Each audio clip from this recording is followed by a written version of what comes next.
Kami kelompok 2 akan membahas sedikit tentang sistem saraf, tepatnya sistem saraf otonom golongan obat antagonis kolinergik.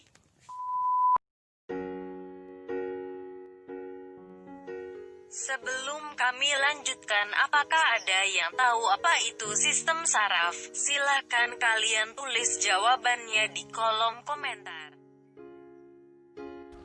Nah, jadi di sini saya akan menjelaskan apa itu sistem saraf. Sistem saraf adalah sistem yang mengatur dan mengendalikan seluruh aktivitas tubuh kita seperti berjalan, menggerakkan tangan, mengunyah makanan, dan lainnya. Nah, jadi sistem saraf itu dibagi menjadi dua. Yang pertama ada sistem saraf pusat atau SSP, dan yang kedua ada sistem saraf tepi atau SST. Nah, jadi pada sistem saraf pusat ini atau SSP ada dua organ yang sangat lunak dengan fungsi yang sangat penting. Yang pertama ada otak dan yang kedua ada medula spinalis atau sumsum tulang belakang. Nah, pada sistem saraf tepi atau SST dibagi menjadi dua. Yang pertama adalah sistem saraf somatik atau SSS dan yang kedua ada sistem saraf otonom atau SSO. Nah, jadi di bagian sistem saraf tepi atau SST itu ada bagian sistem saraf otonom atau SSO. Nah, jadi pada bagian ini dibagi menjadi dua lagi, yaitu parasimpatis dan yang satunya lagi. Sistem saraf otonom adalah bagian sistem saraf tepi yang berfungsi mengatur fungsi visceral tubuh, diaktifkan oleh pusat-pusat yang terletak di medula spinalis, batang otak, dan hipotalamus. Sistem kerja saraf otonom. Sistem kerja ini membantu mengatur tekanan arteri, motilitas, dan sekresi gastrointestinal, pengosongan kandungan kemih, berkeringat, suhu tubuh, dan banyaknya aktivitas lainnya. Sistem saraf otonom terdiri dari dua subsistem, yaitu sistem saraf simpatis dan sistem saraf parasimpatis yang kerjanya saling berlawanan. Saraf simpatik berada di pangkal sumsum tulang belakang di daerah dada dan pinggang. Saraf simpatik umumnya berfungsi untuk mempercepat organ-organ tubuh. Saraf parasimpatik merupakan saraf yang memanjang dari sumsum lanjutan. Pada umumnya, saraf parasimpatik berfungsi untuk memperlambat kerja organ-organ tubuh. Fungsi saraf simpatik yang pertama mempercepat denyut jantung, yang kedua mempersempit diameter pembuluh darah, yang ketiga memperlambat proses pencernaan, yang keempat memperkecil bronkus, yang kelima menurunkan tekanan darah, yang keenam memperlambat gerak perisaltis, yang ketujuh memperlebar pupil, yang kedelapan menghambat sekresi empedu, yang kesembilan menurunkan sekresi ludah, yang kesepuluh meningkatkan sekresi adrenalin.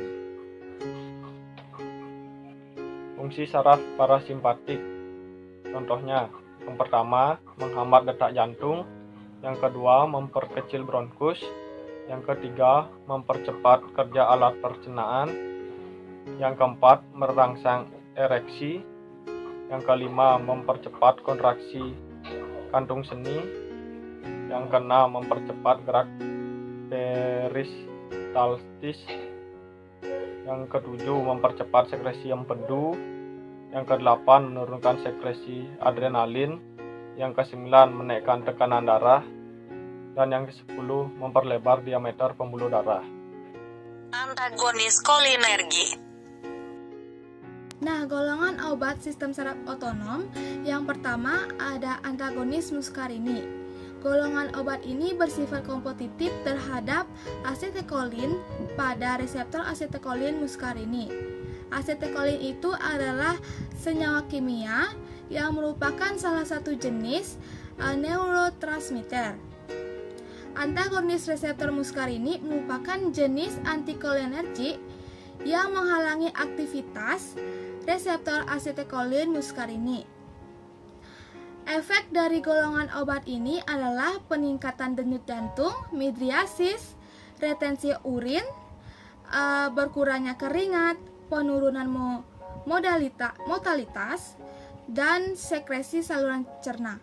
Nah, contoh obat dari antagonis muskarini ini yaitu yang pertama ada atropin, kedua iosin, ketiga ipratropium. Dan ada juga obat lainnya seperti siklopentolat, pirenzepin, tropicamid, trihexyphenidyl, disiklomin, oxynutenin, dan tolterodin.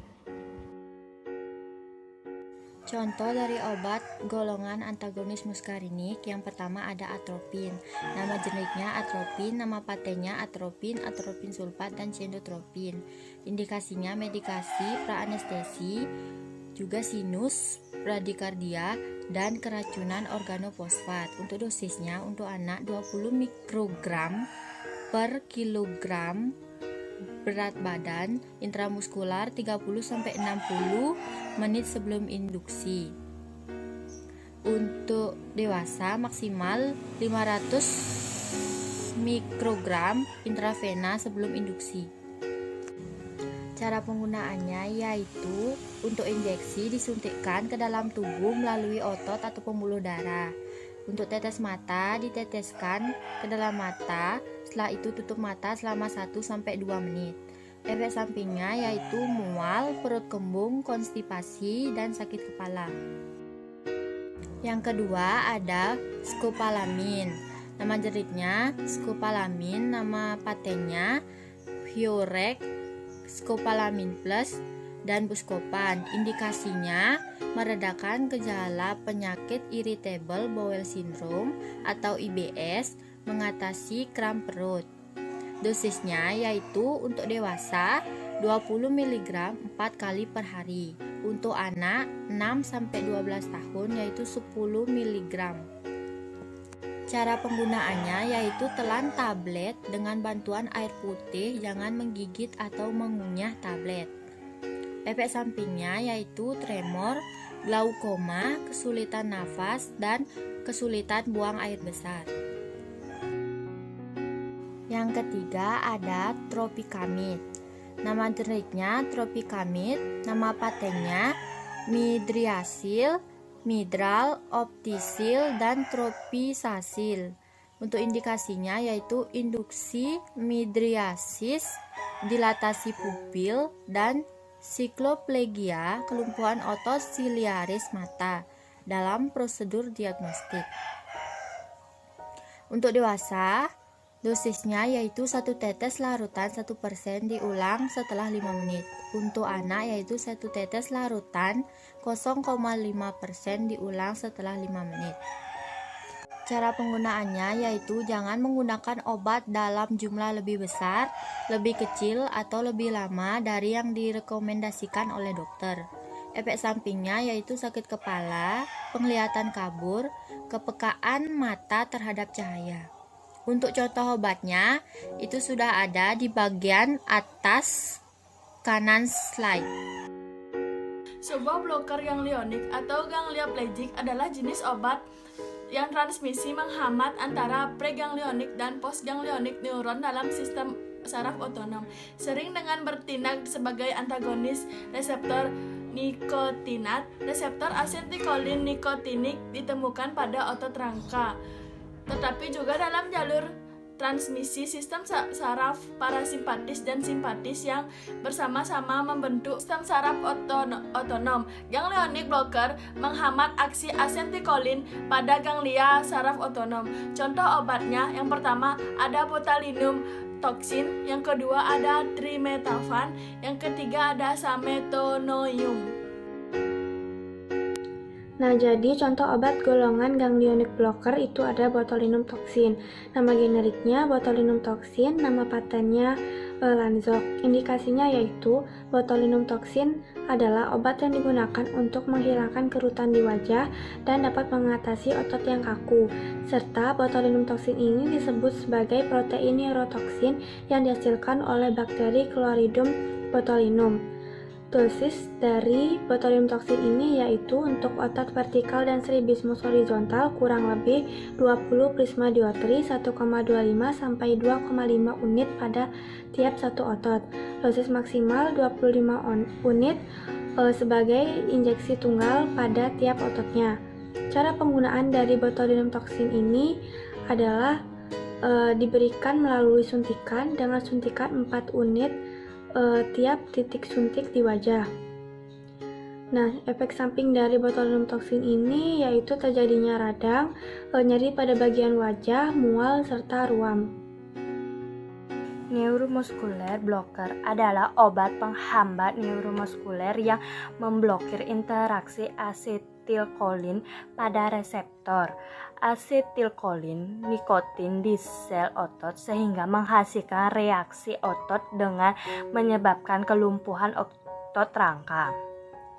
Mekanisme kerjanya berkaitan dengan reseptor nikotinik pada neuromuskuler junction untuk mempengaruhi reseptor asetilkolin pada celah simpati.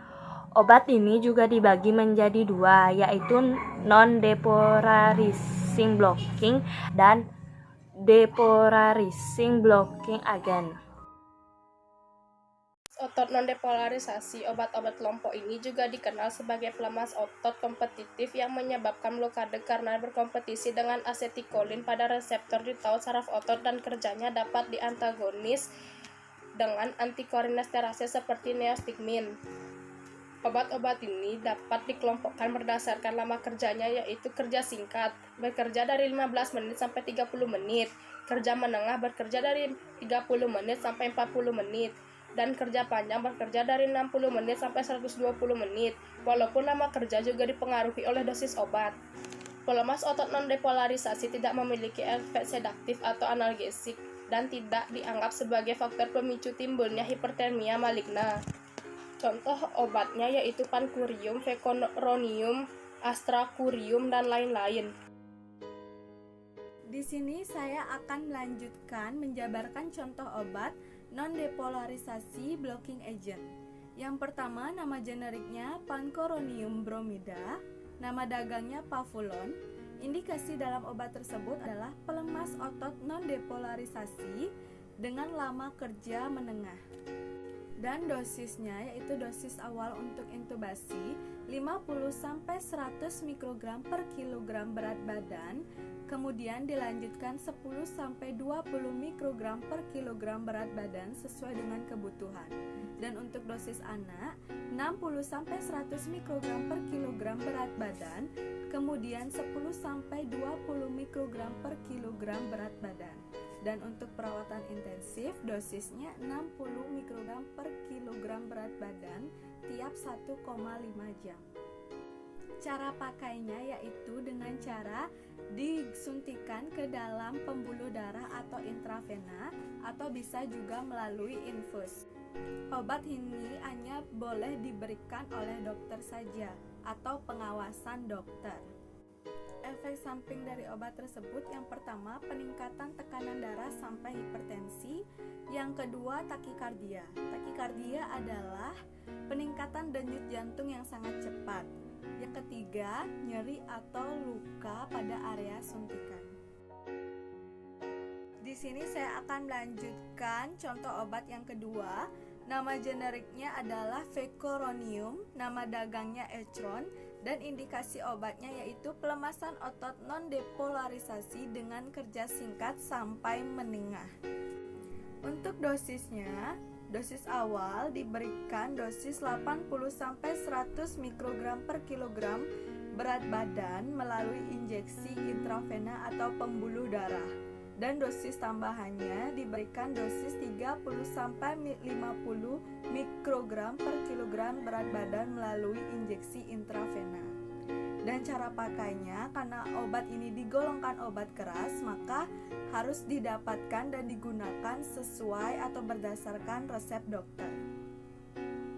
Efek sampingnya yaitu yang pertama takikardia, yaitu denyut jantung yang sangat cepat, dan yang kedua edema, yaitu bengkak dan kulit kemerahan.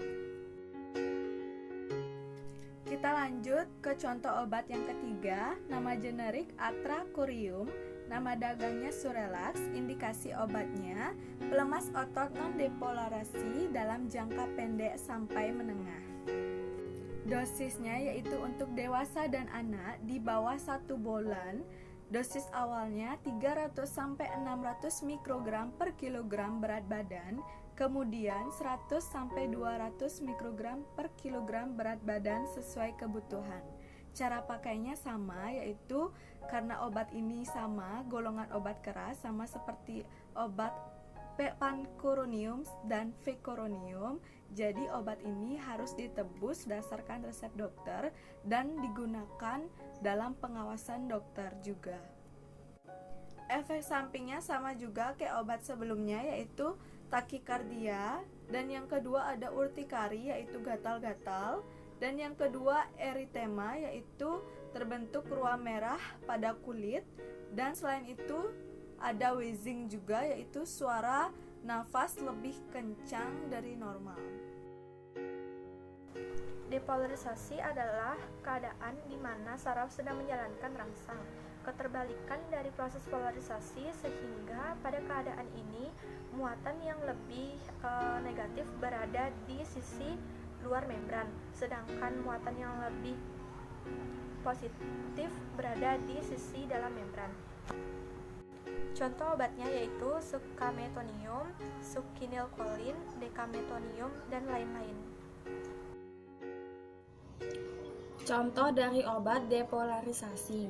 Nama generiknya succametonium chlorida. Nama patennya succinylcholine chlorida. Indikasi obat tersebut pelemas otot, depolarisasi dengan kerja singkat. Dosisnya dengan injeksi intravaskular dewasa 60 mg atau kilo, rentang dosis 0,3 sampai 1,1 mg atau kilo, tergantung pada derajat relaksasi yang dibutuhkan. Dosis lazim 20 sampai 100 mg, bayi di bawah 1 tahun 2,2 mg atau kilo, anak 1 sampai 12 tahun 1 sampai 2 mg atau kilo dengan infus intravena sebagai cairan 0,1% sampai 2,2 sampai 5 mg per menit. Cara kerjanya, injeksi succametonium chlorida diberikan dengan bentuk sebagai suntikan ke dalam pembuluh darah intravena dan atau ke dalam otot intramuskular. Efek sampingnya nyeri otot pasca pembedahan, hipertensi, hipotensi, bronkospasme, apnea, depresi, saluran nafas yang diperlama. Sekian, terima kasih. Thanks for watching.